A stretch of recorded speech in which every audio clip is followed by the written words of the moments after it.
Welcome to Generations of Game. Episode number 10. We're going to be talking NFL. We got to talk about the NFL Combine. We got to talk about the Tush Push. We're going to talk about Jamar Chase's contract. A couple other things. You ready? Yeah. You ready? Yeah. For real, though? All right. Let's get into it. First, though, before we talk NFL, we got to talk NBA real quick. Luka and the Lakers played Kyrie and the Mavs. They were blowing them out. Mavs came all the way back from 16 down, made it a game, and then the Lakers won somewhat comfortably. That was a big deal, I think, in and of itself. Let's touch on that for a moment. But the thing that I wanted to mention about that is Nico Harrison, the GM of the Mavs, right, who Luka's been calling out this whole time as just a bad dude, traded him right in the middle of the night, so to speak. Did you see the clip of the Lakers fans taunting him, saying, "Thank you, Nico. Thank you, Nico. Thank you, Nico." That's insane. Isn't that wild? He had to sit there and take it. And during the live broadcast, they brought him up on the screen. And then, we're like, here's the guy. It's like, oh, wow. Cold-blooded. And Luka looked good. Lakers look good. You're saying that because you're Lakers fan. They look good, though. They could be a real threat to Shea and OKC. I think they could be a real threat. Watch them. They passed the eye test. Watch them. Check out some more clips of them. All right. Anything else to say about that? I still think Shea is going to. Shea's MVP, yeah? Yeah. Okay. The Tush Push. Let's start there. The Green Bay Packers general manager Brian Gutenkunst, Gesundheit? Gutenkunst. Okay. Proposed a ban of the Tush Push. They've been studying a little bit. I don't like the Packers anymore. And supposedly, it's player safety, right? That's what they keep coming back to. Player safety. Is it more prone to injury? No. Of course, Nick Sirianni goes, well, that's completely unfair. That hasn't played out, that there's significant injury, and they want to ban it. Why? Because it's such a successful play. That's basically what he said. Tush Push. The brotherly shove. What do you think about that play? What do you think about them trying to ban it? I don't like it. You don't like the play, or you don't like them trying to ban it? Neither. You don't like the play? You're an Eagles fan. My bad. I thought you said player. I was like, what? Okay. I don't like them trying to ban it. What do you think about the play? Do you like it when it's 3rd and 1, Yes. 4th and 1, 3rd and 2? I like that.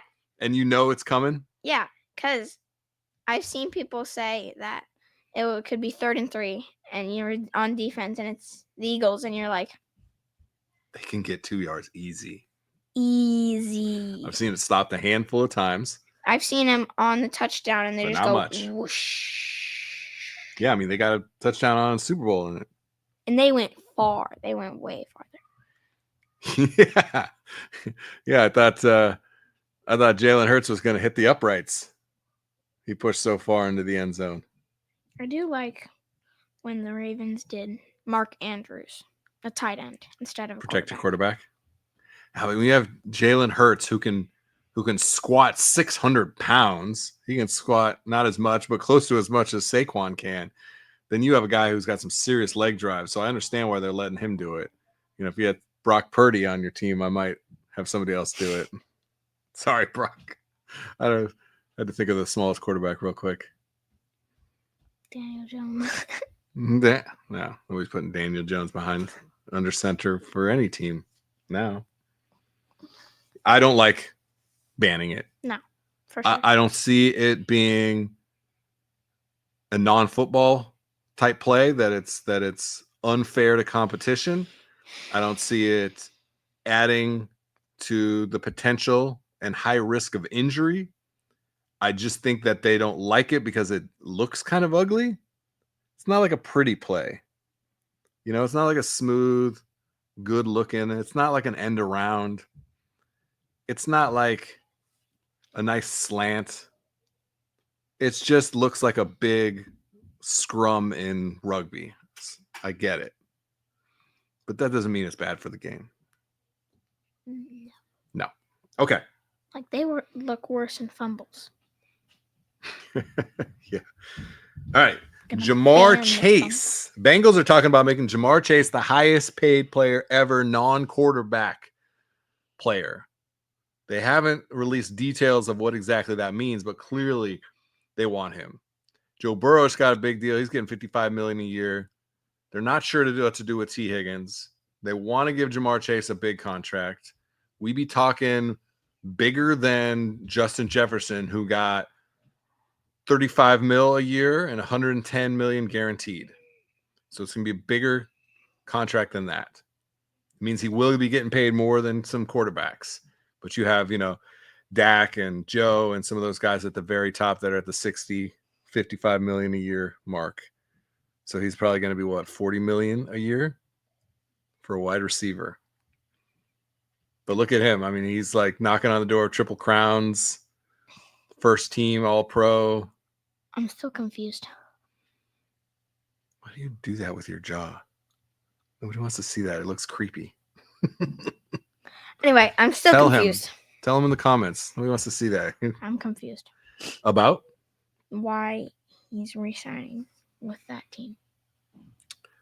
That is an excellent question. I've seen this talked about a lot. Are the Bengals wasting Joe Burrow? Are the Bengals also wasting Jamar Chase? Do you think the Bengals as an organization don't have it? No, they suck. I mean, they made a Super Bowl, but, was that a fluke? They beat Patrick Mahomes in the playoffs. Only a couple teams have done that. Only 3 quarterbacks have done that. Joe Burrow, Jalen Hurts, and Tom Brady.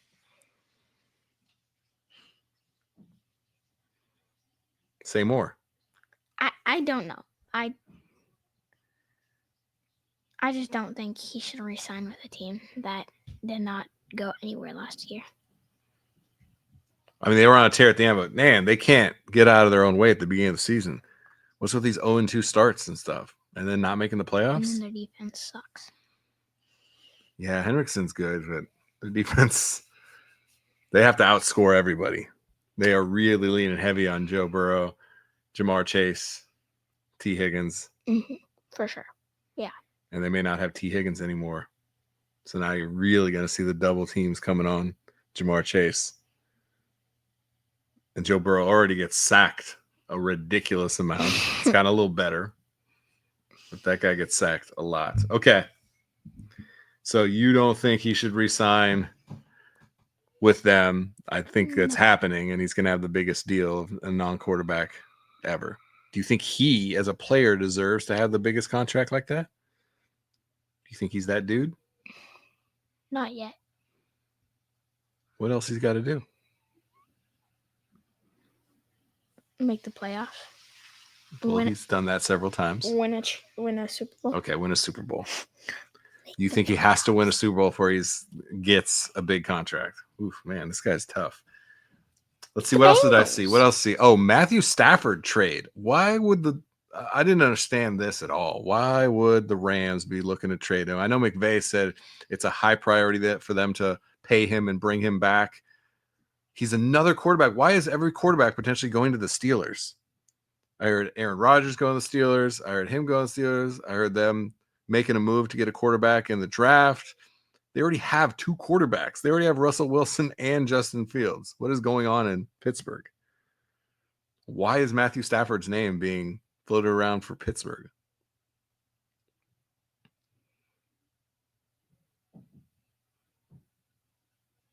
Are they thinking Justin Fields is a backup? Well, he already was this season. And they're replacing I don't see him get.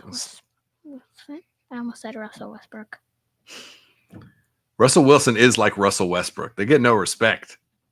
These guys have. Because he's Russell Westbrook. Well, they've had. He's a triple-double machine. Come on. And OKC. So trade there. Let's see. All right, let's talk about kind of the combine, what's happening with the draft. We've talked about a little bit, but let's get into that some more. Mhm. Titans coach Brian Callahan said Travis Hunter could play both ways. He said it's a real possibility. Could you imagine? Listen to this. Hunter last season, 713 snaps on offense and 748 snaps on defense. That is a massive number. 1,400 snaps in a college football season. Not a 17 game. They played 12 games and maybe 13. Bowl game. Wow. I mean, I think he's a cornerback first. And I think you have some packages for him on offense, like you see with Arch Manning at Texas, right? He came in and had some plays, things like that. Or like a Justin Fields, where you have this guy who's so dynamic with the ball in his hands that you find ways to get the ball in his hands, even though he's not your starting wide receiver, not your starting quarterback, whatever that might be. So it also made me think, obviously, that the Titans are doing all the due diligence for anybody because they have the first pick. So they're looking at everybody. Mm-hmm. But they are specifically, clearly interested or making comment on Travis Hunter. Do you think that that statement gives you a more of a belief that Travis Hunter will be the first overall pick going to the Titans? I still think the Titans are in a weird position and they need to trade. You think they trade the first pick? I think they might trade the first pick too. I think there's a real possibility that somebody's going after. I feel like they don't have a good enough defense to add Travis Hunter, and then he's just like doing it all by himself. He's not going to be the answer right off the bat. And I wouldn't want the Titans to play him both ways and just burn him out. Yeah. Yeah, I could definitely see that happening. He is, I would say, the most talented player in the draft. However, one of the other things that just came out, Abdul Carter, defensive end, Penn State, is a monster. Monster. No doubt about it. But he straight up said he should be the first number one overall pick because he said, I'm the best. Does he have an argument? Do you think that Abdul Carter is an argument that he's the best player in the draft this year? No. I think he's got a case. Maybe. I don't quite agree, but I don't think it's that far out for him to say that. Do you think he's off his rocker trying to say that? Is he just trying to start some stuff? Is he trying to raise his stock? What do you think? I don't know. Because I would say he's the best defender. It depends if Travis Hunter is a defender or a wide receiver or both. Because if he's a defender, then no. But if he's both, then does that count as defense? Because if so, Abdul is the best defender. Well, the other thing to consider is, this is interesting, the defensive end is a more sought-after position than cornerback. True. You're going higher in the draft for somebody. You're paying them more for a defensive end than you are a cornerback. That being said, there's been so much talk about what a difficult position is. Besides quarterback, is cornerback the most difficult position in football? You hear that argument, that debate all the time. The Kelceys have talked about it. Every time you turn on ESPN and they're talking about that, what's the hardest position? You hear it mentioned all the time. So getting an elite generational type talent at cornerback is obviously important. It's why what do they call them? The Cooper DeJean and Blankenship, the Incredible Whites or whatever they call them. Yeah. Because, I think it was Jason Kelce said, it's so difficult a position that white guys can't even play it anymore. Mm-hmm. And look at how popular Cooper DeJean is, especially after that interception. It was a big deal because it is such a difficult position. So, there's a lot of kind of joking about, is it the most difficult position and who can play that position and all that. But it may become more and more important as the wide receiver now maybe getting $40 million a year has become the position, right? It used to be running back was kind of your first pick in fantasy or your first pick as far as like offensive player after quarterback. But now it's definitely wide receiver. It's a wide receiver game. Yeah. I mean, you got 6 to 10 guys in that wide receiver room that are, vying for some real time on the field. So I don't know. I think he's got a case. I think defensive end is still, quote unquote, more important than cornerback. And Abdul Carter is elite defensive end, one of the better ones coming out in the last few years. So we'll see. I can see the Titans taking him number 1.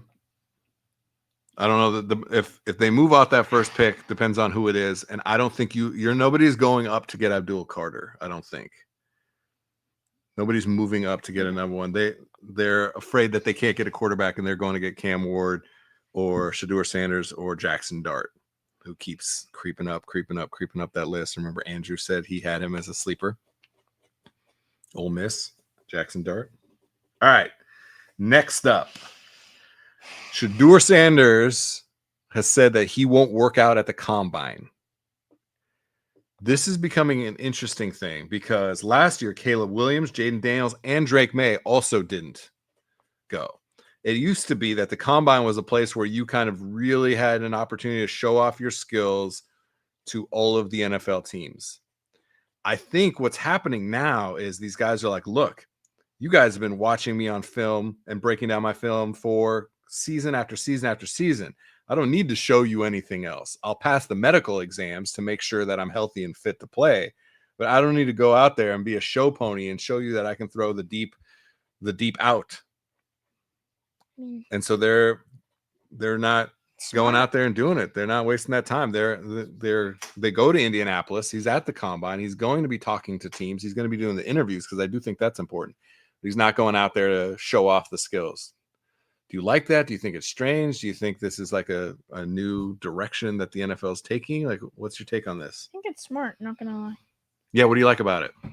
I don't mind it. Like, I don't know about a quarterback. They could hurt their arm in some way.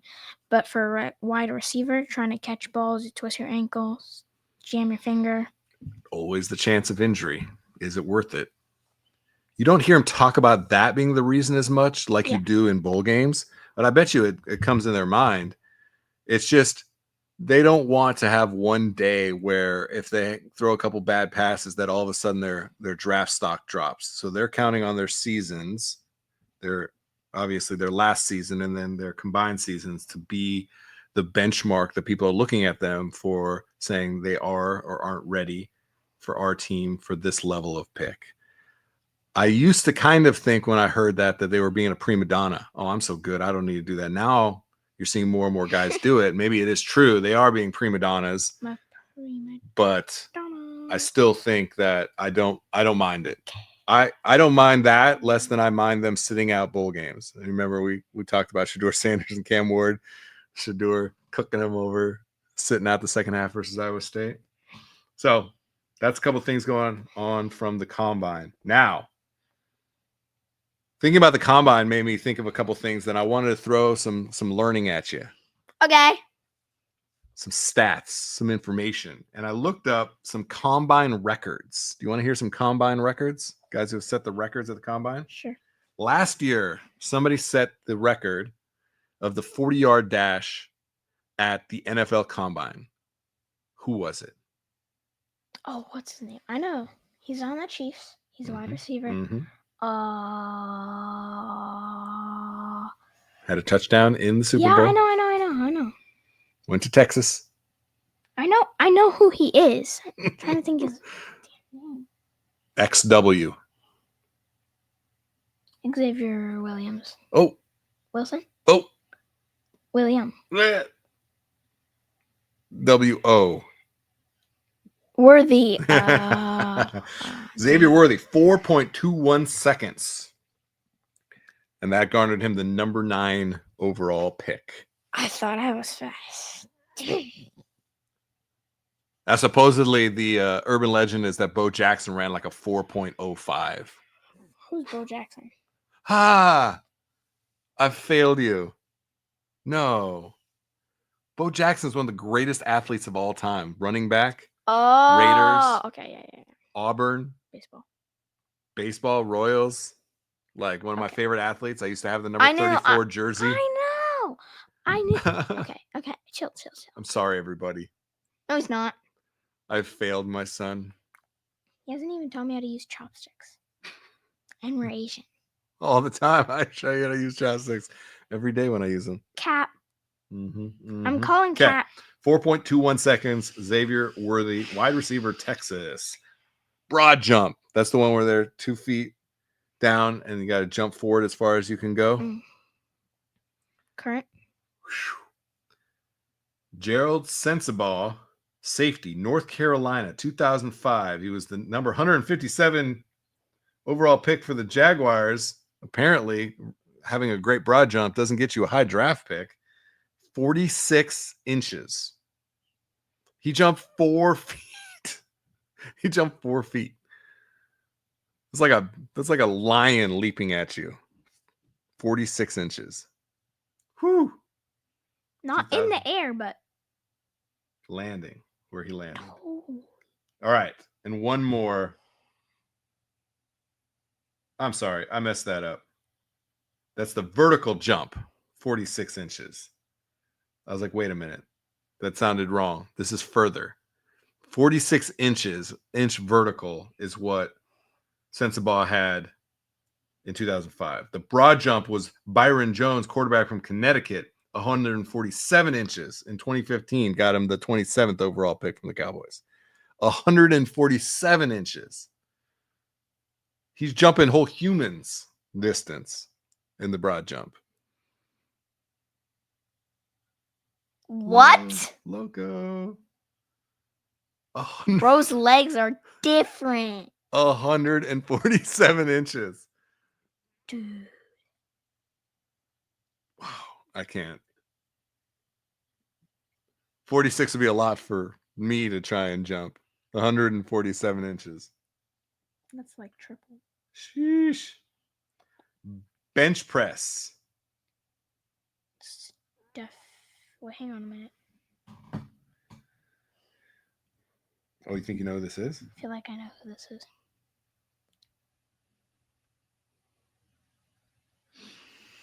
They do 225 pounds is what the bench press is.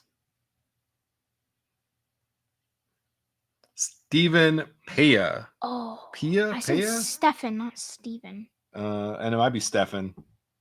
I'm probably totally pronouncing his name wrong. Defensive tackle, Oregon State, 49 reps at 225. In 2011, went to the Bears, number 53 overall. That's unsatisfying. I wish he got 50. You kind of are like, bro, you couldn't push one more? 49 is nuts. 49 is nuts. But you couldn't push one more. Bench pressing you. But then you hear about Aaron Donald, who, I don't know, he's probably pushing up a rep or two, can do 500 pounds. You remember that interview where DK Metcalf was like, yeah, I could outbench him. And he goes, what can you bench? He goes, 5. DK goes, can I change my answer from earlier? No way. I think he was doing 350. DK was 500. But this is about reps. They do 225. 49 reps. This is more about reps. Whew. There's some combine records and stats for you. All right. Last segment. Last thing. I wanted to challenge your football knowledge a little bit. Okay. And I want you to go through the numbers, see how high we can get of you naming a player at each number, maybe up to 20. Okay. This is where Davis sets himself apart from me because I don't know players' numbers. I do not really pay attention to the players' numbers that much. I know lots of other stats, not their numbers. So let's go. Number 1. Sauce. Number 2. I'm going to come back to that. Hang on. I'm thinking on that one. Okay. I'm going to be like fact checking you in real time. NFL player jersey number 2. Don't look. Okay. 3. Russell Wilson. 4. Dak Prescott. 5. David Montgomery. 6. Jahmyr Gibbs. No, wait, he's 26. No. 6. Oh, dude. Big name with number 2. Oh, Devontae Smith. No, he's 6. Same team. Devontae Smith, 6. Devontae Smith. Darius Slay Jr. 2. He is 2. He's 2. Yeah, but Hurts is 2. Oh. They have 2 number 2s on their team. Okay. 7. Jalen Hurts number 1, though. Is he? Bro. I thought he was 2. No. Okay, well, never mind. Anyway, okay, what are we on? 7? 7.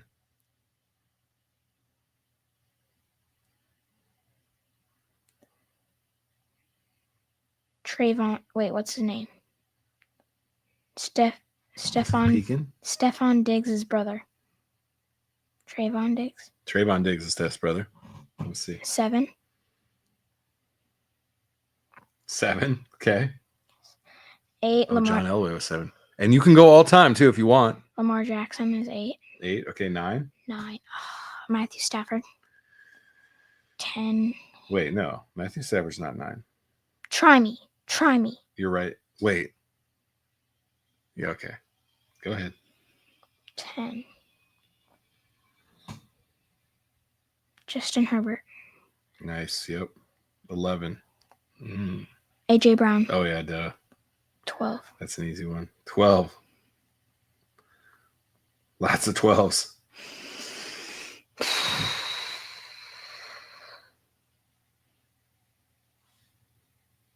Twelve is a quarterback number. Like I said, you can go all time. Who's the most famous 12? Tom Brady. 13. Also a quarterback. No dip. I mentioned in this episode. I made fun of him. Joe Burrow. No. Oh, he's number 9. Yeah. 13.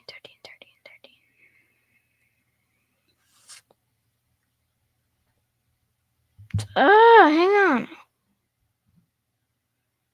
BP. What team? What team? Hurry He played up. football in college in the Big 12. Brock Purdy. 14. 14. Amon-Ra St. Brown. 15. Oh, come on. Your least favorite player. Patrick Mahomes. 16. Jared Goff. 17. Josh Allen. Yeah. 18. Justin Jefferson. Yeah. 19. I don't know 19. Oh, I got a couple. Wide receivers. George Pickens. Big time wide receivers. Jerry Rice. I guess he's Randy Moss. played still in the league. Long time players. Keenan Allen. Keenan Allen. Let's go. 20. I mean, when I think of 20, I think of somebody retired running back. Barry Sanders. The greatest. The GOAT. You're good at that. You're good at that. Is anyone 21? Oh, no, 23. I was thinking CMC. He's 23. 20. You want to keep going? 21. Why not this? You tell me a player and I tell you their number. Nah. Yes. I don't know 21. I just asked you if you know 21. Hurry up. Give me some players. Oh, duh. Come on. 21. He was on your team. We called him on your team. Who is number 21? His nickname was the nickname of the player most famous who wore 21. Can't believe it took me a second to remember that. On my team as in the Eagles? On your team as in your flag football team. Who were number 21? Tate? Your top touchdown receiver. Beckett. Receiver. End arounds. Who got a lot of touchdowns that year? Prime time. Primetime Deion Sanders. Ah. LaDainian Tomlinson, Frank Gore, Charles Woodson, Patrick Peterson. Back. We're all 21 too. Okay. That's it. That was good. That was a good session. That was a lot of good NFL talk. I like your knowledge. You know ball. This kid knows ball. Generations of Game. Episode 10. That's it. That's all we got for you. Let's get out of here.